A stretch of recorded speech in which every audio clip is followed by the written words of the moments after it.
Well, thanks very much for joining us again, everyone. This is another Meet the Gurus, and today we have the pleasure, along with me, Paul Siegel, of having Anil Erkan come in. Anil, welcome. Thank you, Paul. Thank you for having me. Well, today is all about risk. So let's talk about risk. Let's get into it pretty deeply, pretty quickly, and you have a lot of interesting insights in this area. But let's also talk about you, how you got into the business you're in, how you focused your career, and and why this sort of became an area that's of particular interest to you. Yes, thank you. I started to delve into risk management uh, in, I think it was at the beginning of the year 2000 in Turkey. There was a big economic crisis here, and I was working in Price Waterhouse at the time. And so there was lots of interest for companies to set up ERM systems, enterprise risk management systems, at the moment. And I had made a career change, and that's how I started to get into consulting about how to set these enterprise risk management systems for companies.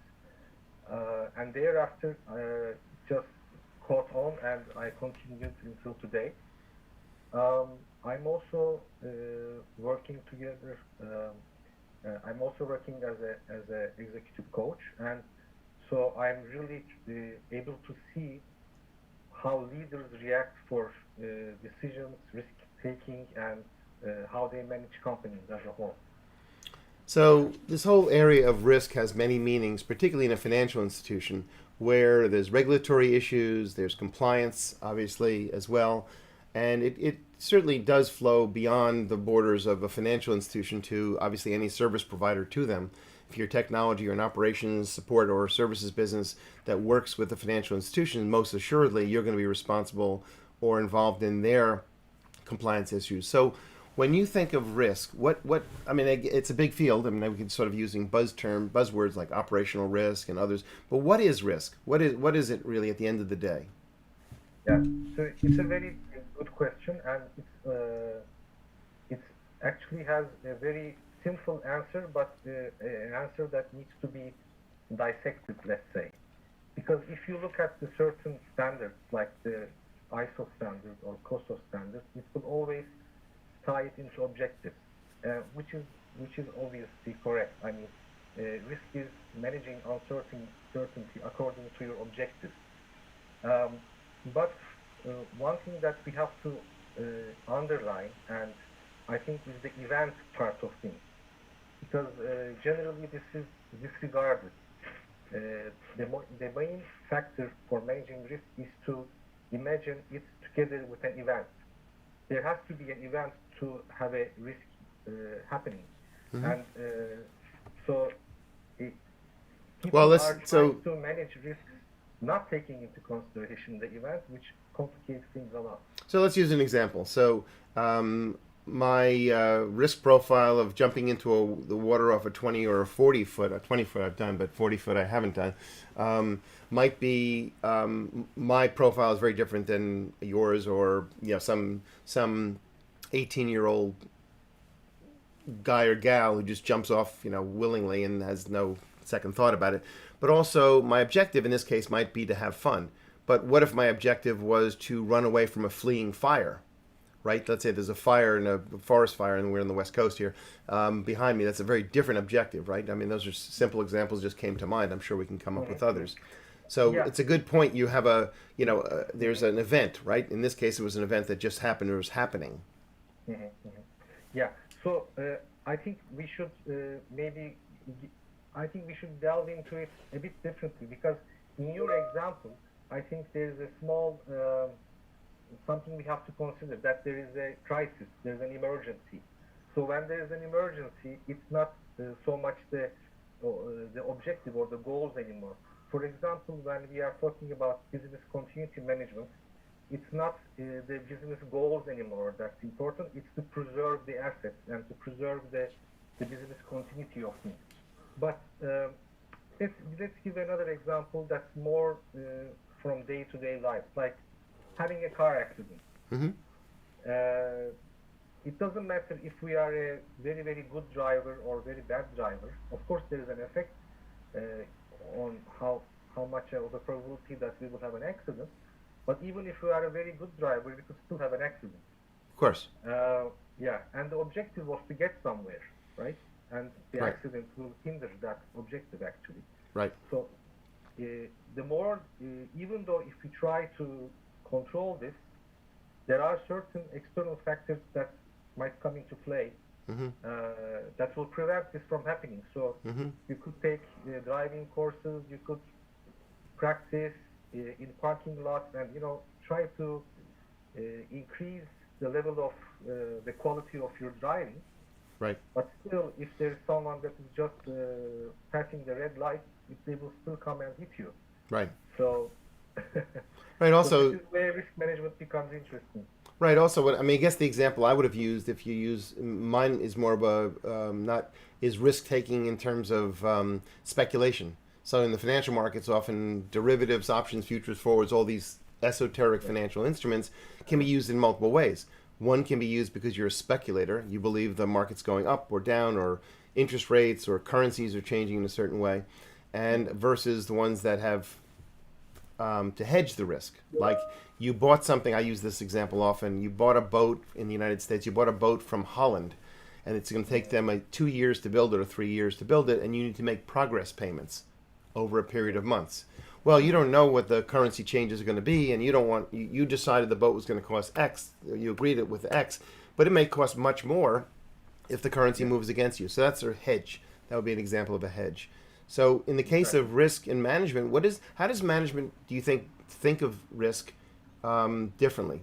And how, or better yet, how should they think of risk differently than Yeah, the average person? it's a very good question again. I think this is where the leadership risk way of looking at the risk comes into play, and the strategy comes into play. So, for example, if you are a company that wants to grow very fast, it's obvious that you have to take risk. And so, if you want to grow very fast, but you don't want to take any risk, it's going to be working against you. So you have to have certain investments in place that propel your big growth. And obviously, with big growth and fast speed will come certain risks. So it's not.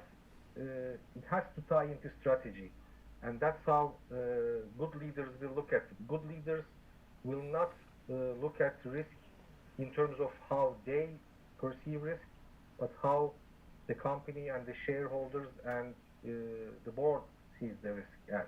Right. And they will have to align their decision making and risk taking accordingly. Right. So if I say something is risky offhanded because I'm a, let's say, conservative person, but I'm in a fast-growing organization that takes risk because that's the only way we know to grow, or that's maybe not the only way, but that's one of the what they call exogenous causes of factors of when you grow, then it just may not be either I'm not appropriate or I'm not thinking like the organization needs to think. Yes, exactly. So it comes down to a very simple. I can say it like this: if you invest some, let's say 100, and the probability that you will make 200 is 50%, versus Right. if you invest 50, but the amount that you will get is maybe less. But at the end, maybe you are going to make the same amount of money. Let's say Mm-hmm. in a you see, then it all depends on how you are let's say making the making the food, or how you cook. Mm-hmm. Yeah. Right. So, but sometimes the shareholders or the board will say, no, don't do it like this because this is dangerous and we don't want it like that. Then there's always a trade-off. So with every decision that is taken by the leadership team, there is always a trade-off, and a good leader, a good risk manager, or any kind of executive should know the trade-offs and should communicate these trade-offs accordingly with the stakeholders. Hmm. Um, yeah. Do you have a best method of identifying risks? Because it's always often the things that are the most um, dangerous, if that's the right word, or Mhm. concerning, are the things you don't know that you don't know, right? So Yeah. I always say to people, if you're not really sure about something, just hold it upside down. I mean, that's a metaphor, but if you Yeah. really, if you want to find a spelling error on a page, usually hold it upside down, and then try to read it Yeah.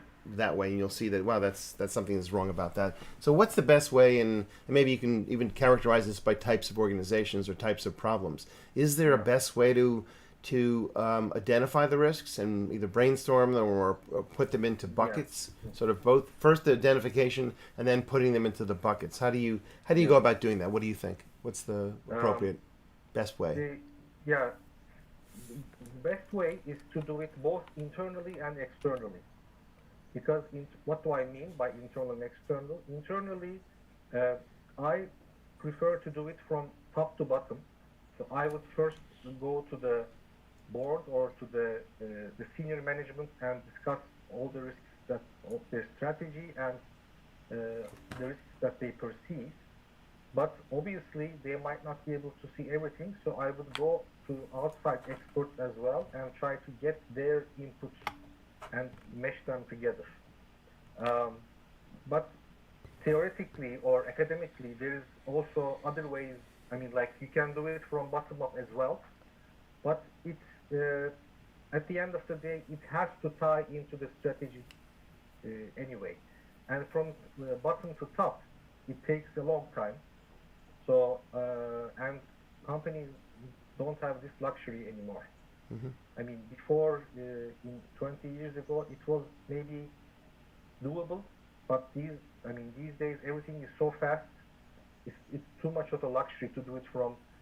Normally, we would go and visit each department and talk to even the middle management and try to extract all the risks. But at the end of the day, you have to aggregate them into the higher level risks and go to the senior management. So why not just go to the senior management from the beginning, but make sure that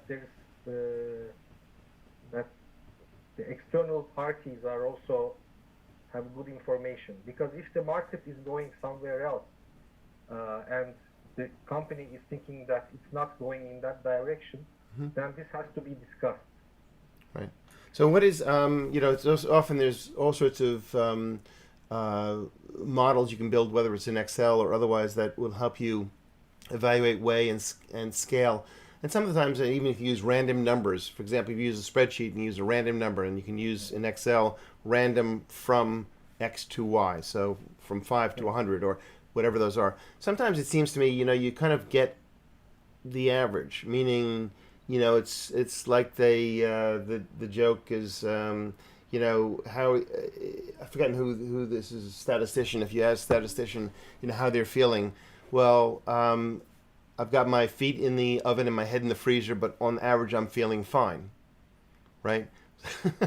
So on average didn't really tell you very much about the situation, nor in this case where we're referring to risks. So there's sort of this idea of averaging is not, it's like saying the average. What was the average risk of Bear Stearns failing way back when, or the U.S. auto industry going down?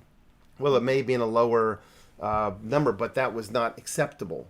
That was not an acceptable event, Yeah. right? Yeah. So how do you? What I'm trying to say, and I'm probably asking in a very poor way, is how do you begin to balance? And I was saying bucket before. How do you begin to bucket these risks and say, look, this is a risk, but it's totally unacceptable that there is any form of failure. It's like Yeah. another. I'm talking a lot, but use an example. And people say things like, "Well, it's 99.9% going to happen." Well, if you do the numbers on 99.9% and it's taking an airplane, you would never get into that airplane Mhm. because the numbers would show you that you're not willing to take that percentage of failures, and airlines don't fail in that percentage. So again, I'm asking a long question now.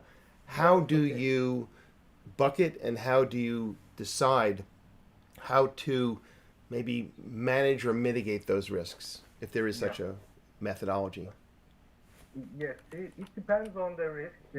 What we advise is generally uh, there is always decision points with all these analysis because we are doing all these analysis for a decision, an investment, or something to take the company forward. So let's say we have an investment, and let's say there's a certain IRR that we want to meet. Uh, Normally, what happens in companies is that they make the financial guys, they make these investment computations, and they say, okay, with all these assumptions, we think that this project will bring such amount of IRR. Internal rate of return for those who are not Internal rate familiar. of return, yeah. Yep. Which is the Um, discounted value of the expected future outcome. exactly. So the value of what this investment will bring, in a sense. Correct. What the risk management should do, along with the senior leadership, is that you should have scenarios and simulations with this IRR. So what happens if this assumption doesn't come up to be like that, or if there is a range in this assumption? So this will provide a sense, sort of like a sensitivity analysis to the leadership. Right. Then they can see where the range is, because I have never seen any company that has made a computation for investment that has really held its ground. Right. Very rare. I mean, it does happen, but it's very rare. Right. It's like the driving the car, you know. You cannot control everything. So this is where the risk management value comes in. So they have to make sure that this computation is not just correct, but it also has certain assumptions around it, and the scenarios around it have to be put down, like very worst case scenarios, best case scenarios, And explained. Yeah, And explained. So, like the average I used before as an example, an average has no meaning in that case. If you say the average return is, let's say, 12%, but if this happens, it's negative 500%. You need to explain. You need to, the one who's the advisor, the person who's providing insight, need to say, but this could happen, and it's statistically important, or whatever the measure is of, yeah, and how to mitigate that. exactly. And taking it one step forward, let's say the leadership takes a decision according to one of the scenarios that was presented by risk management, or that was reviewed by risk management, whatever. Then the company has to be aligned to make sure that all the assumptions that were in that scenario can be met to the extent possible, so that this scenario can be made feasible. Right. So it shouldn't be just a decision taken. There should be consequences. It's basically a decision tree. There are a series of decisions that lead up to the outcome. Exactly. And those are each sort of, forks in the road, as they say. They're each things that could be materially change the entire scenario. Yeah, exactly. So how do you? It's kind of funny. I remember. I don't know why this comes to mind, but I remember way back when movies. I always think that innovation has been. People have been innovating forever. Sometimes they don't have the tools to execute the innovation, but this was way back in the day. There was a movie. You'd watch the movie, and then at some point in the movie, they'd stop, and there was literally where there was. I'm not that old, but there was someone in the theater for this was done. Says, okay, so we're going to vote. Should we do A? Should actor Mr. Smith do A, or should Mr. Smith do B? Now, of course, you begin to think about that, and let's assume the audience votes A. Well, they had to game out what B looked like, the movie makers, because there was a certainly chance that they might have decided to do, the audience might decide to do B. So you begin to get all sorts of branches, right? And some branches go in one direction, but some branches come back to the original branch, to the one you decided. So Mr. Smith might have gone B, but then ultimately 3 steps down the road, you might be back at the same place. So this is complex, right? This is not, I guess what I'm trying to say in a roundabout way, is all of these risk management forks in the road, need to be thought through in some level, right? If you're a manager, you're not just making a single decision, you're making a series of decisions. but this is where the leadership comes into play, because actually there is a war general, I think from the 1800s, Karl von Clausewitz, Mm-hmm.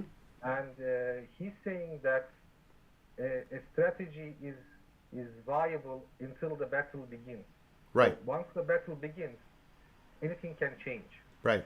So yes, you are right. The decision tree should be made and should be worked on.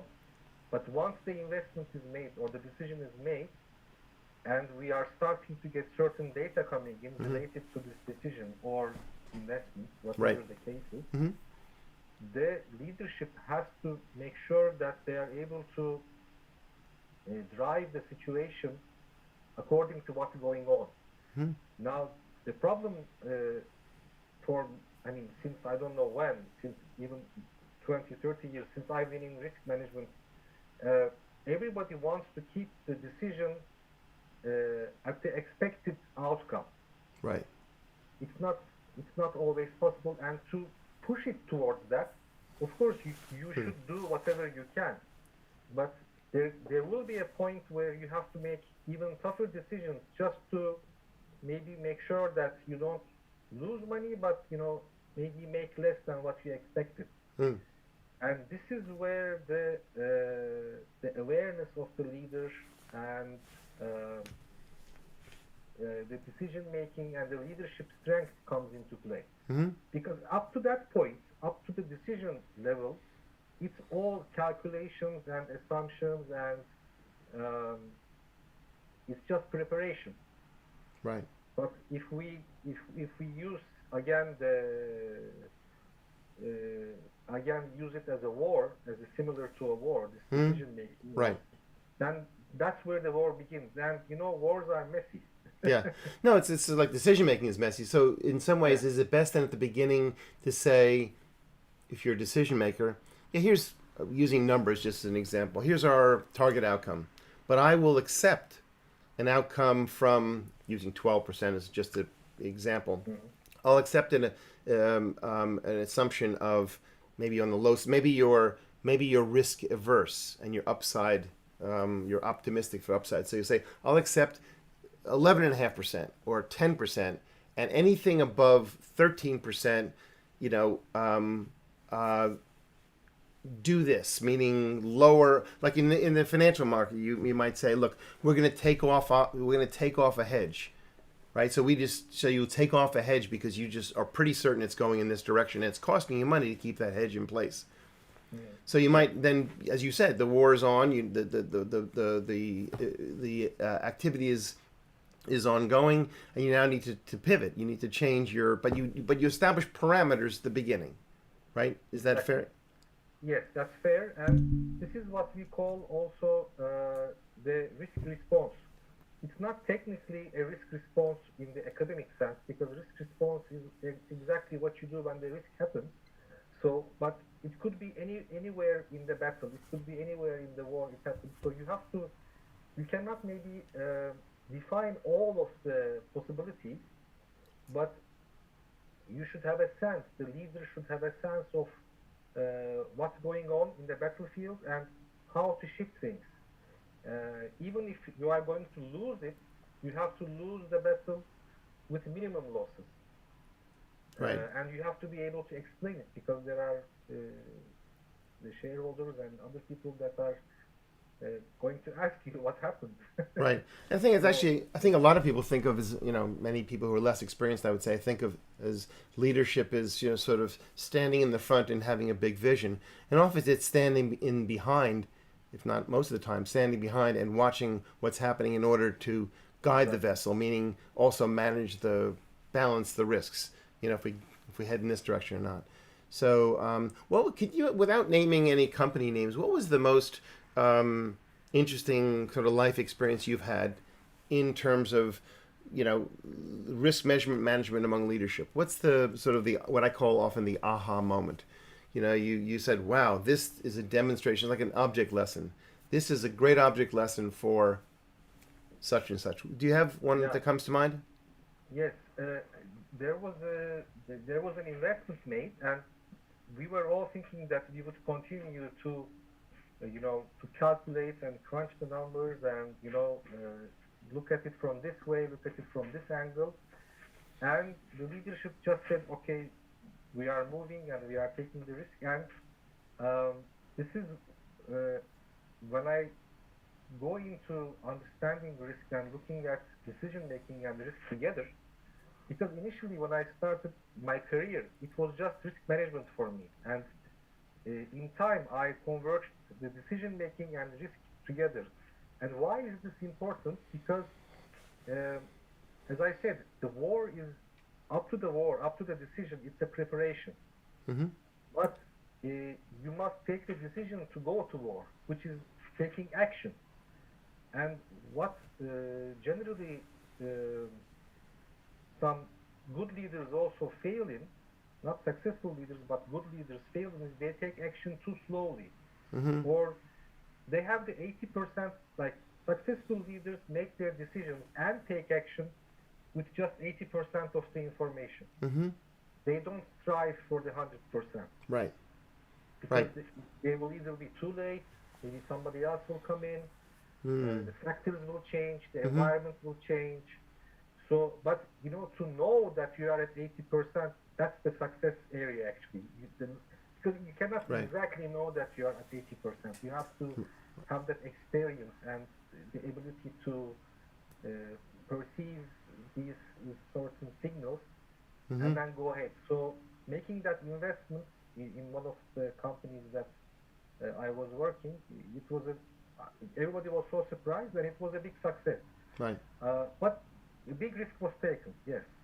I forgot the. I'm sorry. Respect. Yeah, I forgot the name of the person who came up with a similar quote that you're just reminding me of. That, X%, whatever the percentage is, but it's even much lower than that. That is definitive. Is what's the word? Probative. It really it gives you enough information to make the decision. Everything either else on top of that is either affirming it or not, and you pretty much don't need that extra additional data. So I forgot what the what percentage is, but I think even statistically, it's probably less than half. You don't need to know, but it's like, and I think also this comes to this whole idea of intuition, right? This sort of intuiting things. I actually personally believe that people have much greater perceptions than they believe. That they see things and they sense things. There's one of my favorite lines is, whenever there's a doubt, there is no doubt. So most people have sort of this version of extrasensory perception where they see things and they know that what's right and what's wrong, but they often don't act on it, right? They don't. Again, getting back to it, you've got your decision made and it could have been at 20%, and now you're just building evidence as opposed to really further data. You're not getting further data. You're just building more evidence, making yourself feel more comfortable. So when you got to whatever your number was, 80%, you made the decision. But as you said, leaders need to be able to act quickly and not just based on accumulating more data. Yeah, exactly. And this is a very crucial area because let me paint a very ideal picture. Let's say we have a company that has a very wonderful infrastructure. The numbers are flowing, the reports are coming in, accounting, finance, everything is working. And so we have all the reports, risk management is working perfectly, all the analyses are made, all the scenarios are being worked on, simulations are being worked on, value at risk, Monte Carlo simulation, anything that you can imagine in terms of if you need as a decision maker is there. Does it guarantee that you will make the right decision? That's where everything becomes a big question mark, because if you are not self-aware as a leader of your own risk aversity versus the company's risk appetite, and the way the shareholders are looking at the business and the risk, and that you are just a bridge with them to the business, and if you are just afraid of your own career, afraid of being unsuccessful, many things, other cognitive biases that we didn't touch upon today, there can be many things that are going on in the head of a leader. You can have all the numbers in place, but you can still maybe not have the guts to take action. So this is what brought me to actually leadership, decision making, and risk management. Because I was a firm believer at the very beginning that numbers are very important, and numbers are very important, but it's not enough. Good numbers are quality of the numbers are crucial, but it doesn't guarantee that the right decision will be made, because timing is important, the way that you do it is important, the way that you communicate the decision is also another important factor. If you do it in an arrogant way, the market will react differently. If you do it in a humble way, depending on the product, market, etc. But I mean, these are all options. You could have the right decision, but the execution might be poor, is Right. what I'm trying to say. So, and it doesn't mean that risk is not doing its job, or finance, or etc., or the infrastructure is bad. And I think this is the most important one, most important area of all in this discussion.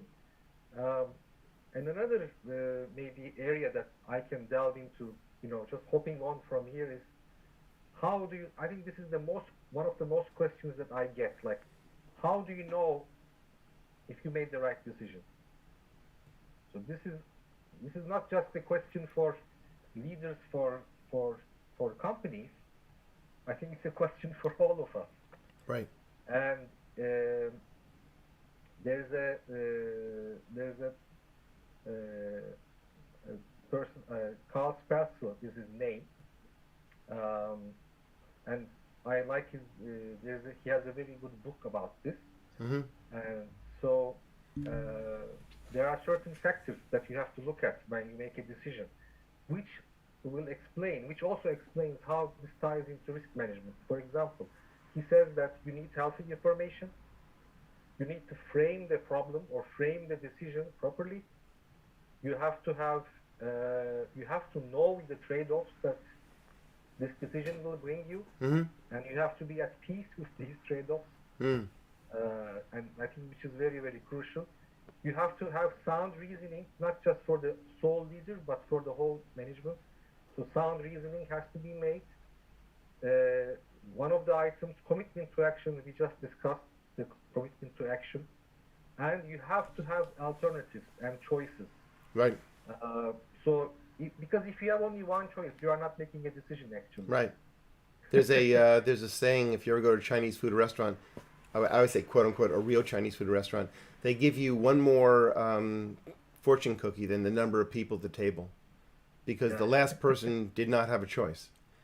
That's what I was told. I'm not sure if this is accurate about Chinese culture, but but it makes the point. Yeah, it makes the point. I mean, I think that one of the points you just made, which is really I'd like to finish on, is the idea that you have to be at peace with each of the decisions. So if you're presenting your manager, your boss, your colleagues with a series of decisions, and you know the last one is never going to fly, or that they can't buy into it even if it could fly, then instead of giving them four, in my case with my fingers up, instead of giving them four, you've really given them three choices, right? So you have to present alternatives in the risk management scenario that you've talked about, all of which could be executed even if suboptimally, even if we don't get what we want, but we at least get part of the way there, or maybe we don't get there but we didn't lose. Exactly. So you have to be able to justify each of those various decision trees. Exactly. And so the risk management role that's why it's critical. So risk management nowadays, it's still, I think, not where it should be in terms of what it's doing.